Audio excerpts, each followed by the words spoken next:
मांडूवाला ग्राम की ये पावन धरती, यहाँ इस पावन सत्संग में उपस्थित सभी संतों गुरुओं को मैं सबसे पहले जय भीम सतनाम करता हूँ और भारत की दुनिया की धरती पर जन्मे सभी धर्मों में जन्मे सभी संतों गुरुओं महापुरुषों को भी जय भीम सतनाम करता हूँ। संत शिरोमणि जगत गुरु सतगुरु रविदास जी महाराज को भी मैं आज इस पावन दिन पर याद करता हूँ। कौम के शहीद संत रामानंद जी महाराज को भी मैं आज याद करता हूँ। स्वामी सतगुरु ज्ञान भिक्षुदास जी को भी आज मैं नमन करता हूँ, याद करता हूँ। अखंड ज्योति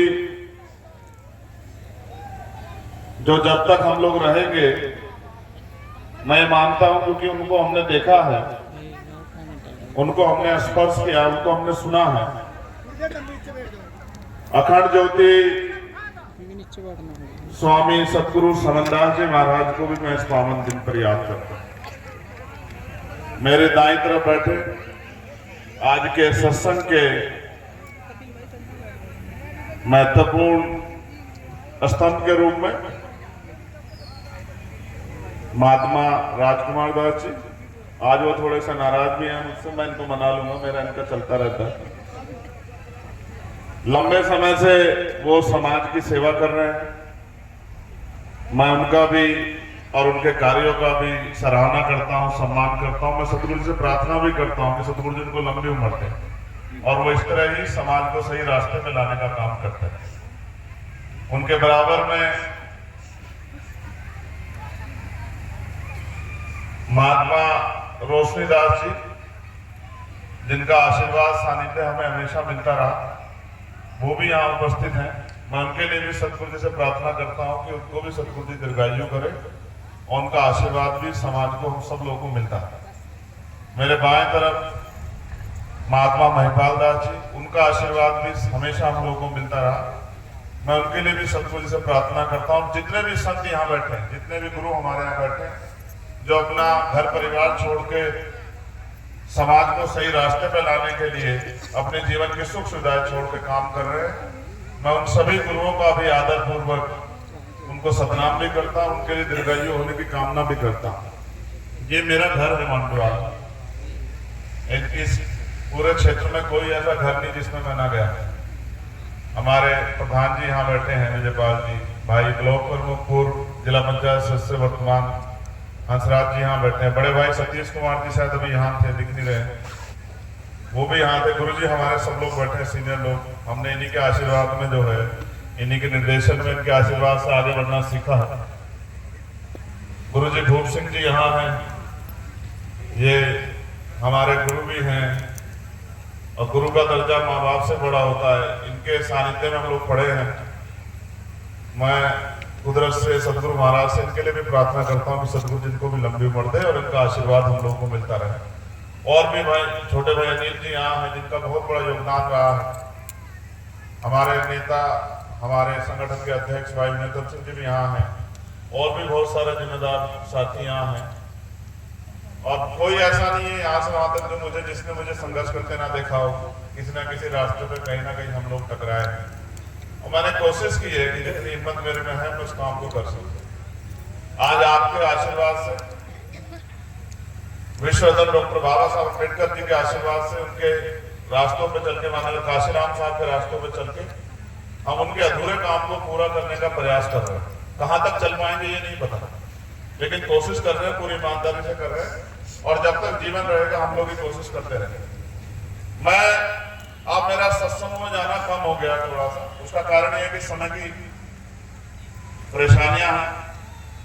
पार्लियामेंट में जब पार्लियामेंट से जुड़े काम है, अपने क्षेत्र से जुड़े काम है, देश की में बहुत सारी समस्याएं हैं, उनकी वजह से समय कम लगता है। लेकिन ऐसा नहीं कि सत्संग से मेरा प्रेम कम हो गया, क्योंकि सत्संग से प्रेम कम हो ही नहीं सकता।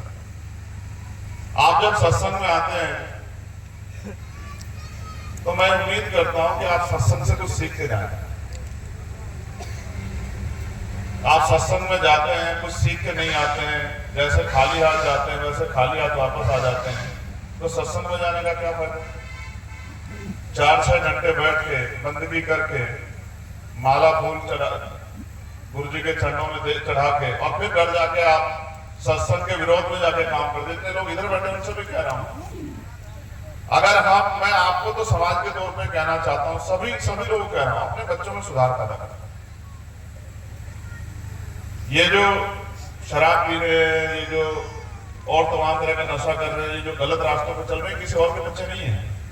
आप झांक के देखो, हमारे आपके बच्चे। और हम सत्संग में आते हैं, हमारे बच्चों में इसका कोई असर नहीं। इसका मतलब सत्संग को हम यहां तक सीमित रखते हैं, घर में हमारे सत्संग का कोई जिक्र नहीं होता। और हमें जब हम अपने गुरुओं की वाणियों पे नहीं चलेंगे, उनके विचारों पे नहीं चलेंगे, पैर छूने से अगर शक्ति प्राप्त होती तो मैं भी गुरु जी के पैर छू के गुरु जैसा बन जाता है, संभव नहीं है। असल है कि हम उनकी वाणियों पे चले, उनकी वाणियों को के प्रचार प्रसार काम को आगे बढ़ाएं और हमेशा उनकी वाणियों के आधार पर अपने जीवन को जिए। सत्संग क्यों होता है? सत्संग में वो महान पुरुष, महान जो है व्यक्ति तो अपनी अपनी सदगुरु जी के पक्ष में, सदगुरु जी के वाणियों को अपने मुख से रखते हैं कि भाई इन वाणियों पर चलना है, इस विचार पर चलना है। अगर आप उस पर नहीं चलते तो आपके जीवन में कैसे तब्दीली आ जाएगी? गरीबी, बेबसी, लाचारी, भूखमरी, बीमारी, तमाम तरह की परेशानियों से घिरा हुआ समाज जब तक अपने गुरुओं की वाणियों पर खड़ा होकर, उनके विचारों पर खड़ा होकर आगे नहीं बढ़ेगा, तब तक वो समाज में बहुत बदलाव नहीं हो सकता। हम सत्संग सुनते हैं, फिर भी हमें दहेज चाहिए।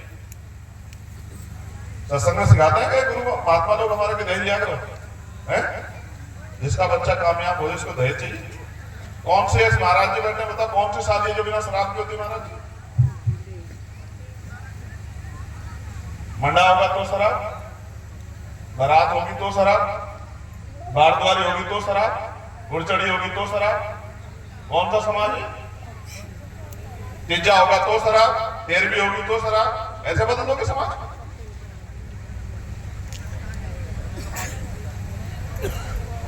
देखो, आप समझो कि ये करना क्या चाह रही है। आपसे कुछ लेने के लिए नहीं बैठे जो लोग यहाँ बैठे, जिन्होंने माला धारण किया ना, ये इस चोले को पहनने के, ऐसा नहीं कि कोई भी पहन सकता है। इस चोले को पहनने की कीमत चुकानी पड़ती है। जब आप इस चोले को पहन के निकलते हैं तो कई तरह के आरोप का सामना भी करना पड़ता है, कई तरह की परेशानियों का सामना भी करना, कई बार भूखे पेट भी रहना पड़ता है। बहुत सारी परेशानियां होती। ये अपना काम नहीं कर रहे हैं, ये अपना जीवन जी सकते हैं। ये हमारे और हमारे बच्चों को, हमारे क्षेत्र को सुधारने का प्रयास करें। इसलिए सत्संग हो रहा है कि इस क्षेत्र में एक ऐसी जो है विचारधारा, एक ऐसा विचार जाए कि जो परेशानियां, जो कुरीतियां, जो तमाम तरह की बुराइयां हमने हैं, उनको त्याग जाए। आज जब हम यहाँ इकट्ठे हुए तो बुराइयों को त्याग के यहाँ से जाए। ऐसा नहीं कि यहाँ से जाने के बाद कल फिर वही काम करें। अगर हम ऐसा करते हैं तो हम कोई सत्संग नहीं कर रहे और हम किसी सत्संग का हिस्सा नहीं बने। भीड़ जुटाने से कुछ नहीं होता, इससे 50 गुना भीड़ जुटा दो और वो भीड़ जाके कल फिर उसी काम का हिस्सा बने जिसका वो बन रही थी। इससे बदलाव नहीं होगा। अगर बदलाव करना तो सबसे पहला बदलाव अपने अंदर करो, दूसरों को बदलने की वो छोड़ो कि दूसरे अच्छे हो जाए। आप अच्छे हो जाओगे, सब अच्छे हो जाएंगे। जब तक आप अच्छे नहीं होंगे तब तक कोई अच्छा नहीं होगा। और मैं तो अपनी माँ बहनों से हाथ जोड़ के कहूंगा, आपकी संख्या बहुत है यहाँ। अपने देखो, 2 नाव पे सवार होंगे ना तो फिर गिरना आपका निश्चित है। एक नाव पे रहो। अगर सत्संग में आते हो, गुरुमुखी बनते हो, तो फिर सतगुरु रविदास जी महाराज के विचारों पर ही चलते। ऐसा नहीं कि यहाँ सत्संग में तो सतगुरु जी के विचारों पर, घर जाके किसी और के विचारों पर। इससे नहीं बदलाव हो सकता कि गुरु जी गलत तो नहीं कह रहा हूं। रहना पड़ेगा, नहीं रहना पड़ेगा एक ही नाव में। एक नाव से ज्यादा नाव में रहोगे तो आप गिरोगे और डूबोगे। तो एक नाव में रहो। और ऐसा दुनिया में कोई संत नहीं हुआ, संतों में भी शिरोमणि, जिन्होंने पूरी दुनिया को प्रेम, भाईचारा, एकजुट होकर, बुराइयों को त्याग कर आगे बढ़ने का संदेश दिया। ऐसे कुलगुरु, जगत गुरु सतगुरु रविदास जी महाराज की संतान है हम लोग, जिन्होंने बेगमपुरा राज का संदेश दिया। बेगमपुरा राज यानी कि बिना गम का राज, जहां किसी की जिंदगी में कोई गम ना हो, जहां कोई छोटा बड़ा ना हो, जहां कोई किसी बहन बेटी का अपमान ना हो, जहां किसी की हत्या ना हो, जहां किसी को सताया ना जाए, जहां कोई बहुत अमीर ना हो कि गरीबों का मजाक उड़ाए, ना कोई इतना गरीब हो कि वो बेबस हो जाए, जहां सब लोग बराबर, बहन बेटियों का भी सम्मान हो, पुरुषों का भी, ऐसा राज। और उनकी संतानें जानती नहीं, और फिर कहती है कि भाई हम बीमार हैं, हमारे घर में परेशानियां हैं और तमाम तरह की मुसीबतें हमारे साथ है, तो आप अपने गुरुओं को पढ़ो, जानो, उनके उस रास्ते पे चलो। मैं तो गुरु जी को पढ़ता हूँ, भाई वाणियां तो मुझसे अच्छी सुना देंगे संत लोग आपको। मैं उनकी वाणियां सुना के क्यों कहूँ कि भाई मैं वाणियां जानता हूँ, मैं वाणियां बहुत जानता हूँ, लेकिन ये महात्मा लोग सब लोग वाणियां सुनाते हैं। मेरा काम तो एक ही है, जो मेरी समझ में आता, जो सतगुरु रविदास जी महाराज भी कह के गए हैं कि रविदास मानुष करी बसनु शुक्र है दो ठाव, एक सौ सवराज माही दूसर मरगट गांव। जब ये वाणियां सुनाते तो हिंदी में नहीं बताते शायद, तो आपको पता नहीं समझ आती नहीं आती, लेकिन मैं जो बता रहा हूं मैं उसको हिंदी में बता रहा हूं। सतगुरु जी ने ऐसे ही सत्संग में, उनके एक चेले ने उनसे पूछा कि सतगुरु जी हम खूब मेहनत करते हैं, खूब परेशानी उठाते हैं, खूब दिन रात संघर्ष करते हैं, फिर भी हमारे जीवन में सुख सुविधा क्यों नहीं है? तो गुरु जी ने कहा रविदास मानुष करी बसनु शुक्र है दो ठाव, कि सुख शांति का जीवन जीने के दो ही रास्ते हैं, एक स्वराज माई अपना राज लाओ, और दूसरा मरगट गांव, कि जीते जी तो मिलेगा अपने राज में सुख शांति, और मरने के बाद मिलेगा शमशान घाट में कब्रिस्तान। अब आपकी इनमें से जोन सी इच्छा उसको ले ली, जिसको सुख शांति मरने के बाद चाहा वो मरने का इंतजार करो, और जिसको जीते जी चाह वो राज लाने के बारे में सोचो। और बिना राज के आप किसी का भला नहीं कर सकते। जब तक राज नहीं आएगा आपका भला नहीं हो सकता है, जब राज आएगा, मैं नहीं कह रहा हूं यहाँ संत बैठे में झूठ बोल रहा हूं, बताओ नहीं, मैं कुछ झूठ तो नहीं बोल रहा, ये वाणी गुरु जी की है नहीं है, बताओ बताओ भाई संतोष सब लोग, महाराज रविदास जी की है नहीं, मेरी तो नहीं है। तो महाराज जी 600 साल पहले के ऐसे में क्या आया, ठेंगा ठेंगे तो इनका जीवन बदल जाता है। जब तक आप अपने गुरुओं के रास्ते पर, कौन लाओगा बेगमपुरा राज, कौन लाओगा? जब जो उनके अनुयायी हैं, जो उनके औलादे, वो तो चल नहीं रही इसमें, और कौन ला देगा बेगमपुरा राज? कीड़ी कीड़ी के पीछे चलती है, चींटी इसको कहते हैं, भेड़ भेड़ के पीछे चलती है, बकरी बकरी के पीछे चलती है। आप अपने गुरुओं के पीछे चलो, आप अपने संतों के पीछे चलो, आप सतगुरु रविदास जी महाराज की वाणियों पर चलो, और नहीं रही एक अखंड ज्योति जिसकी बात मैं आपसे कर रहा था।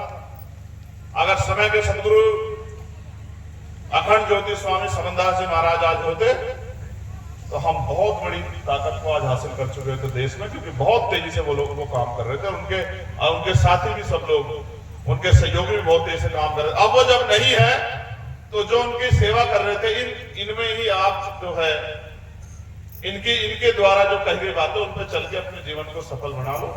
और ये मेरा क्षेत्र है, मेरा घर है, मैं 24 घंटे आपकी सेवा के लिए उपलब्ध हूँ। मेरी माए बहने, मेरे बड़े भाई, मुझसे उम्र में छोटे भाई जो इधर बैठे हैं, इधर बैठे हैं।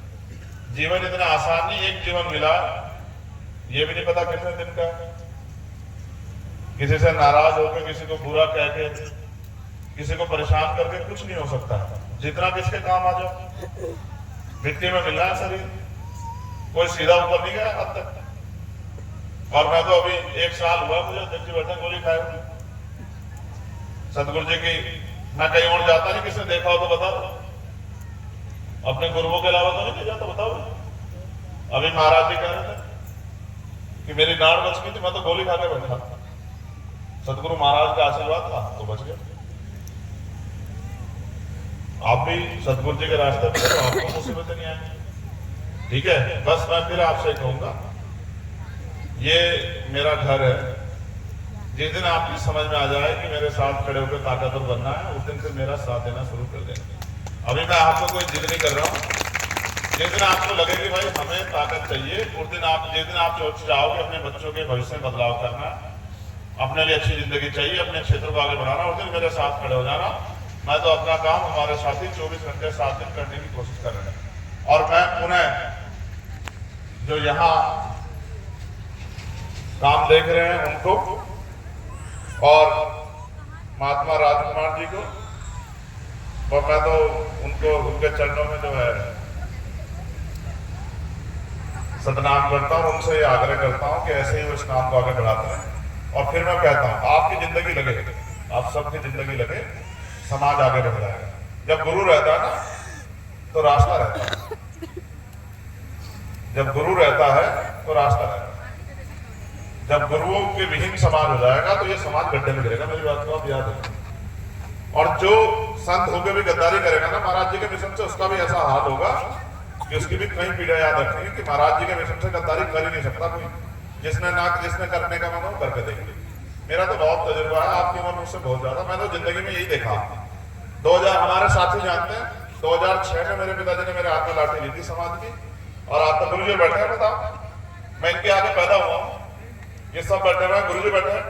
2006 से लेकर अब तक 24 हो गया, 18 साल हो गए लाठी को पकड़े। मैंने हमेशा कोशिश करी कि कभी भी मेरे द्वारा किसी का नुकसान ना हो, और जिसकी मैं मदद में काम आ सकूं उस मदद का काम को मैं करूं।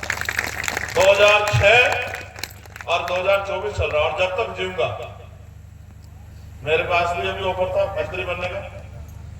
हमारे जो रैंकिंग लोग हैं वो जानते हैं, मेरे दरवाजे में मंत्रालय बैठा होता कि साहब मंत्री बन जाओ, तो मैंने कहा काश में मंत्री बनने के लिए काम कर रहा हूँ। मंत्री बनके मैं अपने इस समय मंत्री बनके मैं अपना और अपने परिवार का भला कर सकता हूँ, समाज का कोई भला नहीं कर सकता। तो मंत्री बनाए, यही बनाएगा समाज, लेकिन तब उसका मजा तब आएगा जब राज अपने हाथ में होगा। जब इस कलम में इतनी ताकत होगी कि आपकी गरीबी, बेबसी, लाचारी मिटा सकता हूँ, तब जाके आनंद आएगा। मेरे अकेले के मंत्री बनने से कुछ होने वाला नहीं।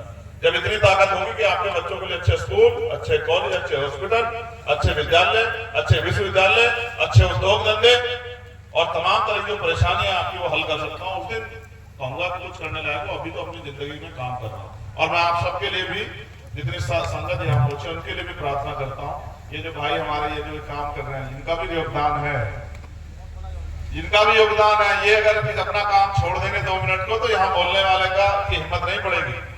उसको वो कहेगा कहाँ इनको तो बुलाओ, इनको तो बुलाओ। हर आदमी का योगदान है, जो छोटे से छोटा है, जो कैमरा चला रहा है उसका भी योगदान है, जो वहां मंजीरे पे बैठा ढोल बजा रहा है उसका भी योगदान है, जिसने जो है इसमें सहयोग किया उसका भी योगदान है। मैं सबके लिए प्रार्थना करता हूँ। भाई संजय खड़े हमारे भाई वहां कि सदगुरु महाराज जी का आशीर्वाद, मेरा बहुत प्रेम है इन तीनों मांडू वालों से, इनके बराबर में गेले वालों, तीनों से कोई ऐसा वो नहीं। तीनों से मेरे साथ यहाँ के बच्चे पढ़े हैं, मेरे छोटे भाई बहुत सारे बड़े हो गए, मैं उनको 7-8 साल बाद देख रहा हूँ, बड़े बड़े हो गए उनको भी मैं देख रहा हूँ।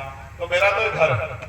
मुझे तो आदेश हुआ था गुरु जी का, फिर महात्मा महिपाल दास जी का, इनका फोन नहीं उठा तो नाराज हो रहे हैं। इनको मैं, ये घर का मामला है, मेरे बहुत प्रेम है मेरे लिए।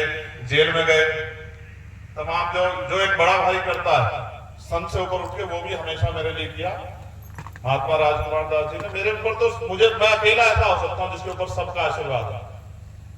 मेरे भाई नीलम सिंह जी बैठे, मेरे ऊपर तो सभी का आशीर्वाद रहा, और मैं उम्मीद करता हूँ कि भविष्य में भी इनका आशीर्वाद ऐसे ही मेरे साथ रहेगा। बहुत बहुत धन्यवाद। जय गुरुदेव, धन गुरुदेव। बोलिए सदगुरु रविदास महाराज की, सदगुरु रविदास शक्ति, सदगुरु रविदास शक्ति। बहुत बहुत धन्यवाद। आप सबके लिए मंगल कामना है, और गुरु जी से इजाजत चाहूंगा।